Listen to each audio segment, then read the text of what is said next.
नमस्कार, राम राम, राधे राधे। स्वागत है आपका अपने ऑनलाइन प्लेटफॉर्म में। मैं जयवीर। वन लाइनर के फॉर्मेट में जो श्रृंखला हम लोगों ने प्रारंभ की थी, उसी को आगे कंटिन्यू करते हुए आज हम लोग उसके आगे प्रारंभ करेंगे। आज जो हमने टॉपिक लिया है वो है सिंधु सभ्यता के प्रमुख नगर। सिंधु सभ्यता के प्रमुख नगर और वो सभ्यता किस नदी के किनारे बसी थी, इसके बारे में हम लोग जानेंगे समझेंगे। तो बने रहिए चैनल के साथ में, हंसते रहिए, मुस्कुराते रहिए और चैनल को लाइक, कमेंट और सब्सक्राइब करते रहिएगा। और अपने-अपने दोस्तों के ग्रुपों में सेंड कर दीजिए, सेंड भेज दीजिएगा। आइए दोस्तों, हम लोग जानते हैं सिंधु सभ्यता के प्रमुख नगर।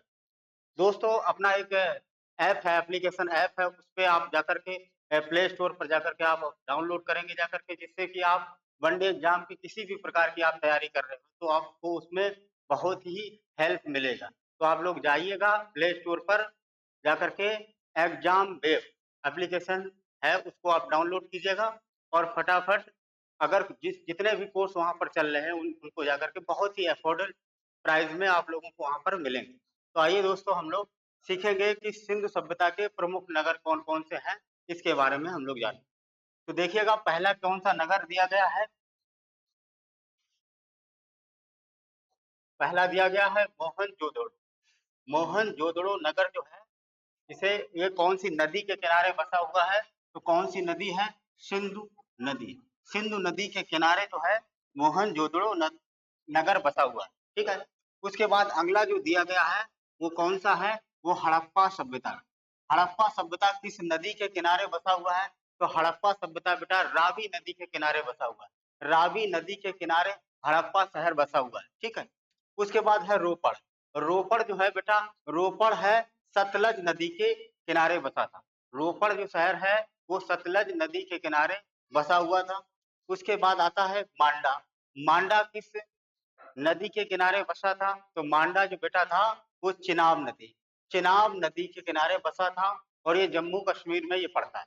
जम्मू कश्मीर में पड़ता है, चिनाब नदी के किनारे ये बसा था। कहाँ पर है? जम्मू कश्मीर। ठीक है। उसके बाद देखिएगा कालीबंगा। कालीबंगा किस नदी के किनारे बसा था? तो कालीबंगा बेटा बसा है घग्गर नदी। कौन सी नदी है? घग्गर नदी है। और कालीबंगा, उसके बाद में लोथल। जो लोथल है ये भोगवा नदी के किनारे बसा हुआ। लोथल बंदरगाह भी है और ये कहाँ पड़ता है? तो गुजरात में पड़ता है। गुजरात में बेटा पड़ता है लोथल। ये कौन सी नदी के किनारे बसा था? तो ये है भोगवा नदी के किनारे बसा।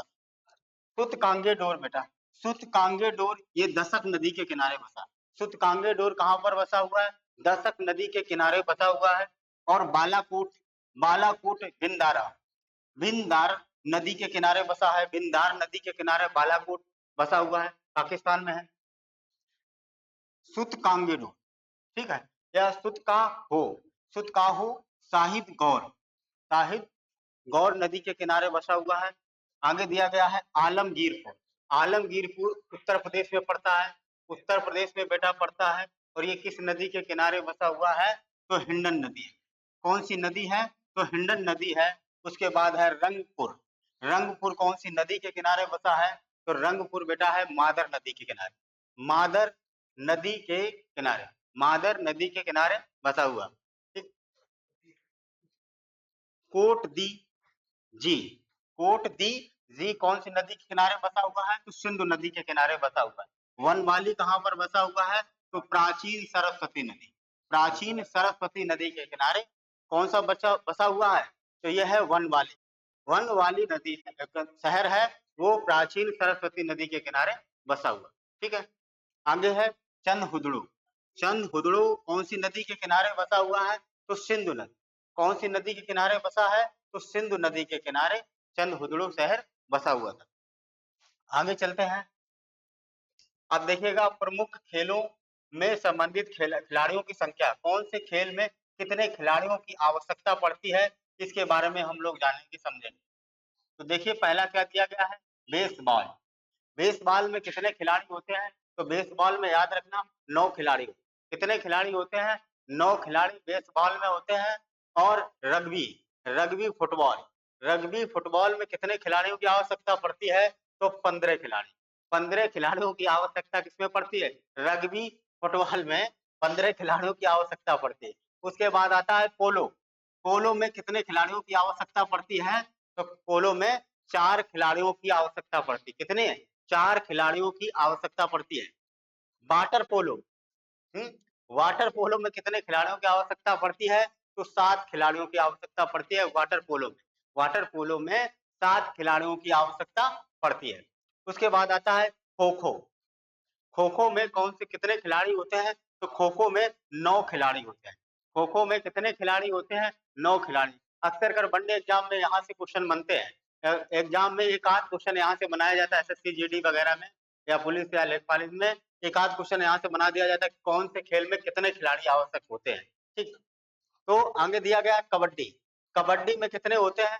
तो कबड्डी में बेटा 7 खिलाड़ी होते हैं। कितने होते हैं कबड्डी में? 7 खिलाड़ी होते हैं। अगला दिया गया हॉकी, जो भारत का राष्ट्रीय खेल है। हॉकी में कितने खिलाड़ी होते हैं? 11। हॉकी में भी 11 खिलाड़ी होते हैं और क्रिकेट में भी 11 खिलाड़ी होते हैं। ठीक, आगे दिया गया फुटबॉल बेटा। फुटबॉल में कितने खिलाड़ी होते हैं? तो 11 खिलाड़ी होते हैं। फुटबॉल में कितने खिलाड़ी होते हैं? तो 11 खिलाड़ी होते हैं। हॉकी में कितने खिलाड़ी होते हैं? तो भी 11 खिलाड़ी होते हैं। और क्रिकेट में कितने खिलाड़ी होते हैं? तो क्रिकेट में होते हैं बेटा 11 खिलाड़ी। क्रिकेट में 11 खिलाड़ी होते हैं। आगे चलते हैं, नेट बॉल। नेट बॉल में कितने खिलाड़ी होते हैं बेटा? तो 7। कितने होते हैं? 7 खिलाड़ी नेट बॉल में होते हैं। 7 खिलाड़ी किसमें होते हैं? नेट बॉल में होते हैं। वॉलीबॉल में कितने खिलाड़ी होते हैं? तो वॉलीबॉल में बेटा 6 खिलाड़ी। वॉलीबॉल में कितने खिलाड़ी होते हैं? तो 6 खिलाड़ी वॉलीबॉल में होते हैं। टेनिस में कितने खिलाड़ी होते हैं? टेनिस में सिंगल भी होते हैं और डबल भी, यानी कि 1 या 2। 1 या 2 सिंगल भी होते हैं और डबल भी होते हैं, यानी कि 1 या 2 खिलाड़ी होते हैं। टेबल टेनिस में कितने होते हैं? तो वही टेबल टेनिस और टेनिस में 1 या 2 खिलाड़ी की आवश्यकता पड़ती है। ठीक, बास्केटबॉल में कितने खिलाड़ी होते हैं? तो बास्केटबॉल में बेटा 5 खिलाड़ी होते हैं। बास्केटबॉल में कितने खिलाड़ी होते हैं? तो बास्केटबॉल में 5 खिलाड़ी होते हैं। आगे देखो बॉक्सिंग। बॉक्सिंग में कितना होता है? तो बॉक्सिंग में 1 ही खिलाड़ी की आवश्यकता पड़ती है। बॉक्सिंग में 1 खिलाड़ी। ठीक, हाँ, सामने वालों से ठीक 1 खिलाड़ी की आवश्यकता। लॉन टेनिस में कितने होते हैं? तो लॉन टेनिस में 1 या 2। लॉन टेनिस में कितने खिलाड़ी होते हैं? तो 1 या 2 खिलाड़ी लॉन टेनिस में होते हैं। चेस में कितने खिलाड़ी होते हैं? तो चेस में 2 खिलाड़ी होते हैं। शतरंज में तो कितने खिलाड़ी होते हैं चेस में? तो 2 खिलाड़ी चेस में होते हैं। आइए अब देखिएगा और कुछ इंपॉर्टेंट क्वेश्चन है वन लाइनर के फॉर्मेट में। तो सबसे पहला दिया गया है कि सेब में कौन सा अम्ल पाया जाता है? तो सेब में कौन सा अम्ल पाया जाता है? तो मौलिक अम्ल पाया जाता है। कौन सा अम्ल पाया जाता है? मौलिक अम्ल पाया जाता है।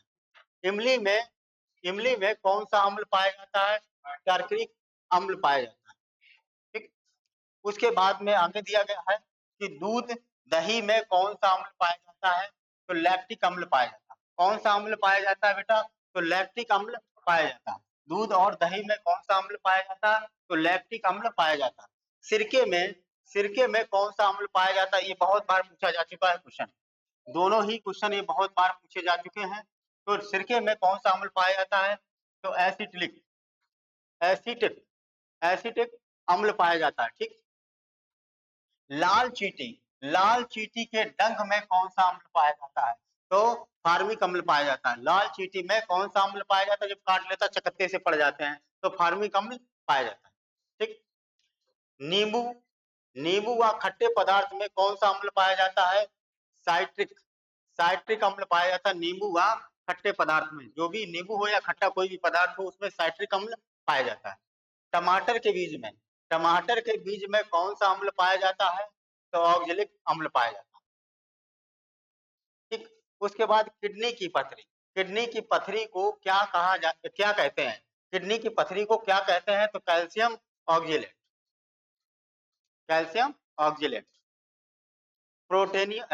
प्रोटीन पाचन में कौन सा अम्ल सहयोगी होता है? प्रोटीन पाचन में कौन सा अम्ल सहयोगी होता है? तो हाइड्रोक्लोरिक अम्ल होता है, वो सहयोगी होता है पाचन तंत्र यानी प्रोटीन को पचाने में।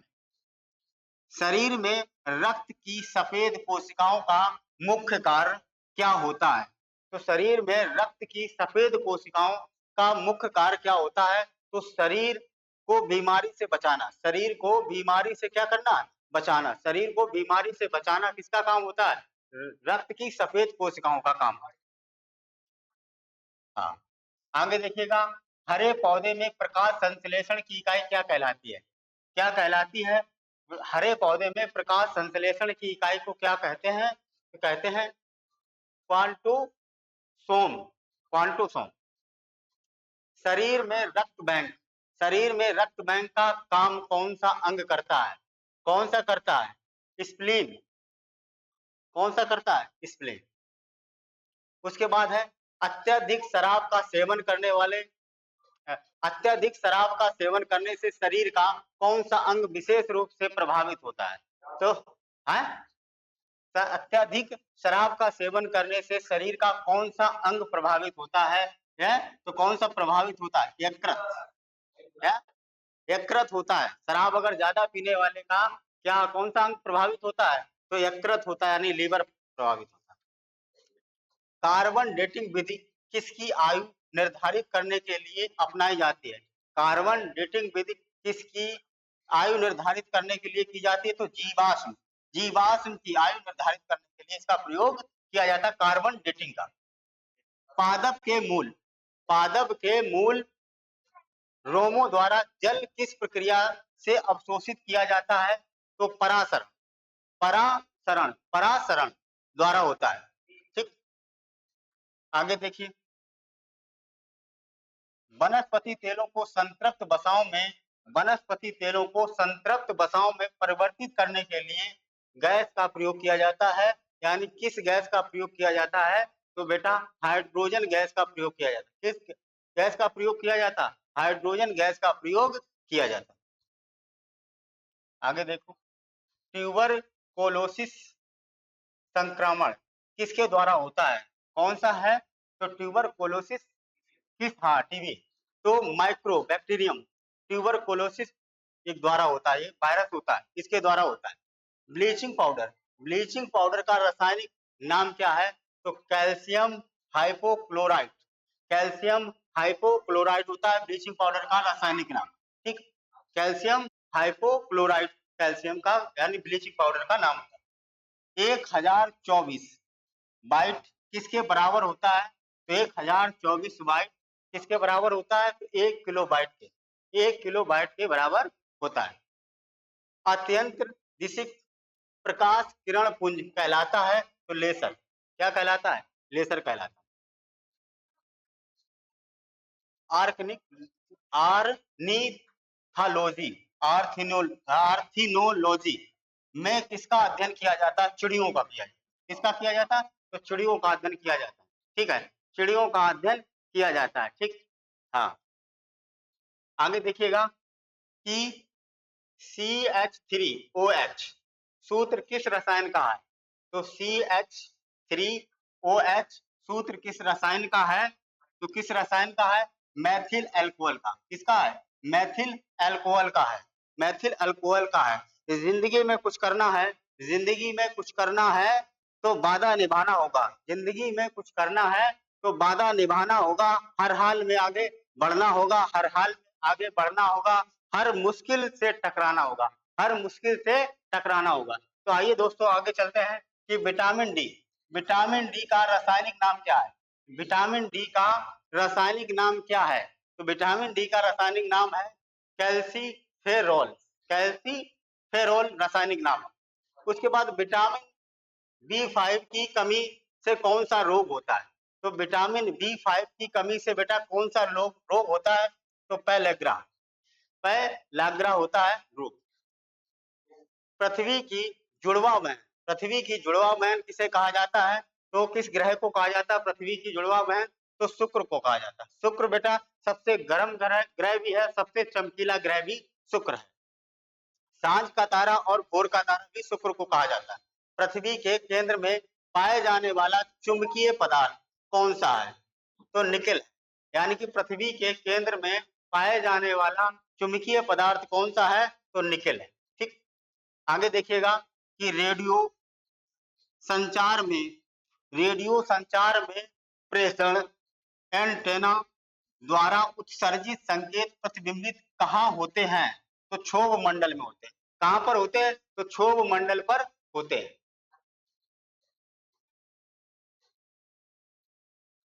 आगे देखिएगा कि ऑस्ट्रेलिया महाद्वीप का सर्वोच्च पर्वत शिखर कौन सा है? तो ऑस्ट्रेलिया महाद्वीप का सर्वोच्च पर्वत शिखर कौन सा है?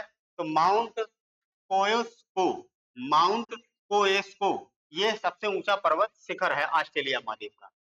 किस महाद्वीप को पठारी महाद्वीप कहते हैं? किस महाद्वीप को बेटा पठारी महाद्वीप कहते हैं? तो पठारी महाद्वीप किस कहा जाता है? अफ्रीका। अफ्रीका में सबसे ज्यादा पठार पाए जाते हैं। अफ्रीका में सबसे ज्यादा पठार पाए जाते हैं। आगे देखिएगा कि एशिया महाद्वीप का सर्वोच्च पर्वत शिखर कौन सा है? तो एशिया महाद्वीप का सर्वोच्च पर्वत शिखर, सबसे ऊंचा पर्वत शिखर कौन सा है?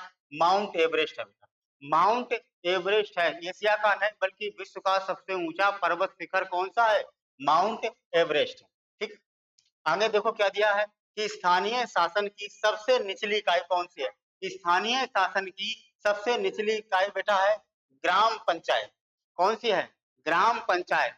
स्थानीय शासन की सबसे निचली इकाई जो बेटा है वो है ग्राम पंचायत। ग्राम पंचायत स्थानीय शासन की सबसे निचली इकाई है। प्रसिद्ध नृत्य कथकली किस राज्य से संबंधित है? प्रसिद्ध नृत्य कथकली किस राज्य का सबसे प्रसिद्ध नृत्य है? तो बेटा केरल का। केरल का ये प्रसिद्ध नृत्य है। आगे कि भारत का पहला परमाणु ऊर्जा संयंत्र, भारत का पहला परमाणु ऊर्जा केंद्र कहाँ स्थापित किया गया? तो बेटा तारापुर में किया गया। कहाँ किया गया है? तारापुर में किया गया। तारापुर कहाँ पड़ता है? तो महाराष्ट्र में पड़ता है। महाराष्ट्र में। भारतीय संविधान, भारतीय संविधान में कितने मौलिक अधिकारों का उल्लेख किया गया है? तो भारतीय संविधान में बेटा 6 मौलिक अधिकारों का उल्लेख किया जाता है। वर्तमान में 6 है, पहले तो कितने थे? 7 थे, मगर वर्तमान में 6। किस राज्य में महिला साक्षरता दर सबसे अधिक है? महिला साक्षरता दर हो या पुरुष साक्षरता दर हो या ओवरऑल साक्षरता दर हो, सबसे ज्यादा किस राज्य की है? तो केरल की है। सबसे ज्यादा किस राज्य की है? तो केरल की। आगे देखो कुकी किस राज्य से संबंधित है? तो कुकी बेटा एक जनजाति टाइप है। तो ये किस राज्य से संबंधित है? विवाद भी खूब हुआ, तो मणिपुर से। मणिपुर से संबंधित है। भारत का सबसे बड़ा आदिवासी समुदाय कौन सा है? भारत का सबसे बड़ा आदिवासी यानी कि जनजाति, अनुसूचित जनजाति, शेड्यूल्ड ट्राइब जिसे कहते हैं, सबसे बड़ा समुदाय कौन सा है? तो गोंड है। कौन सा है? गोंड है। आगे देखिएगा कि प्रवाल भित्तियों को संरक्षित रखने के लिए, प्रवाल भित्तियों को संरक्षित रखने के लिए सरकार ने किसको समुद्री पार्क घोषित किया है? तो किसको समुद्री पार्क घोषित किया है? तो किया है कच्छ की खाड़ी। कच्छ की खाड़ी को घोषित किया है। आगे देखिए कि किस हिल स्टेशन का नाम ब्रजपात स्थल रखा गया है? अच्छा क्वेश्चन यहां से है ये क्वेश्चन। किस हिल स्टेशन को नाम का अर्थ ब्रजपात यानी वज्रपात स्थल है? तो दार्जिलिंग। दार्जिलिंग की में चाय बड़ी प्रसिद्ध है पश्चिम बंगाल में दार्जिलिंग। दार्जिलिंग को क्या रखा गया है? वज्रपात स्थल। आपटनी किसका प्रमुख आदिवासी समूह है? तो यह है अरुणाचल प्रदेश का आपटनी। भारत के सबसे बड़े केंद्र शासित प्रदेश कौन से हैं? भारत के सबसे बड़े केंद्र शासित प्रदेश कौन से हैं? तो सबसे बड़ा केंद्र शासित प्रदेश जो है अंडमान और निकोबार द्वीप समूह। अंडमान और निकोबार द्वीप समूह। ठीक, आगे क्या दिया गया कि भारत के कितने राज्य नेपाल के साथ सीमा साझा करते हैं? भारत के कितने राज्य नेपाल के साथ में सीमा साझा करते हैं बेटा? तो ये 5 करते हैं। 5 सीमा साझा करते हैं। आगे देखो किस शहर को भारत का 0 माइल सेंटर भी कहा जाता है? 0 माइल सेंटर भी कहा जाता है। तो नागपुर को कहा जाता है। नागपुर कहाँ है? तो महाराष्ट्र में। ये भी अच्छा क्वेश्चन है कि किस शहर को भारत का 0 माइल सेंटर कहा जाता है? तो बेटा नागपुर को कहा जाता है। नागपुर को कहा जाता है। आगे देखिए भारत के किस राज्य की तट रेखा सबसे लंबी है बेटा? तो सबसे लंबी किस राज्य की है? तो बेटा गुजरात की है। गुजरात की सबसे लंबी तट सीमा रेखा है, ठीक है। लक्षद्वीप समूह कहाँ है? लक्षद्वीप समूह कहाँ है? तो अरब सागर में लक्षद्वीप समूह स्थित है। अंडमान द्वीप समूह और निकोबार द्वीप समूह को अलग किया जाता है किस चैनल, कितने डिग्री चैनल को, यानी कि अंडमान और निकोबार दोनों को अलग अलग किया जाता है? तो 10 डिग्री चैनल द्वारा, 10 डिग्री चैनल द्वारा इन दोनों को अलग किया जाता है। अंडमान द्वीप समूह और निकोबार द्वीप समूह को अलग किया जाता है। आगे देखो दिया गया है कि पश्चिम बंगाल की सीमा कितने देशों से लगती है? पश्चिम बंगाल की सीमा कितने देशों के साथ में लगती है? तो ये लगती है 3 देशों के साथ। कितने देशों के साथ में लगती है बेटा? तो 3 देशों के साथ में ये सीमा लगती है। अगला देखिए क्वेश्चन कि केरल के तट को क्या कहते हैं? केरल के तट को क्या कहते हैं? तो मालाबार तट कहते हैं। क्या कहते हैं बेटा? मालाबार तट कहते हैं। केरल का तट यानी कि पश्चिमी तट में ये आते हैं, पश्चिमी तट में ये आते। भारत की सबसे बड़ी सुरंग चेनानी नासरी सुरंग, चेनानी नासरी सुरंग किस राज्य में है? तो जम्मू कश्मीर में बेटा, जम्मू कश्मीर में ये सुरंग है। किस भारतीय राज्य की सीमा सबसे छोटी है? किस भारतीय राज्य की सीमा सबसे छोटी है? ठीक, तो ये गोवा, गोवा सबसे छोटा राज्य भी है और सबसे बड़ा राज्य जो है राजस्थान, सबसे बड़ा राज्य राजस्थान में। तो आज की क्लास हम लोग यहीं तक रखते हैं बेटा, कल मिलते हैं फिर से हम लोग। देखिएगा 1857 की क्रांति से संबंधित कुछ महत्वपूर्ण प्रश्नोत्तरी है, इसको हम लोग अगली क्लास में कवर करेंगे। तो बने रहिए चैनल के साथ में, ऐसे ही हंसते रहिए, मुस्कुराते रहिए, और जाकर के प्ले स्टोर में जाकर के आप लोग एप्लीकेशन जो है एग्जाम वेब के नाम से उसे डाउनलोड कीजिए, और आप किसी भी प्रकार की तैयारी करना चाहते हैं तो उसमें बहुत ही हेल्प मिलेगी। ठीक है, तो इसी के साथ में हम लोग आज लेते हैं विदा, फिर मिलते हैं कल अगली क्लास में। तब तक के लिए राम राम, राधे राधे, शुभ रात्रि।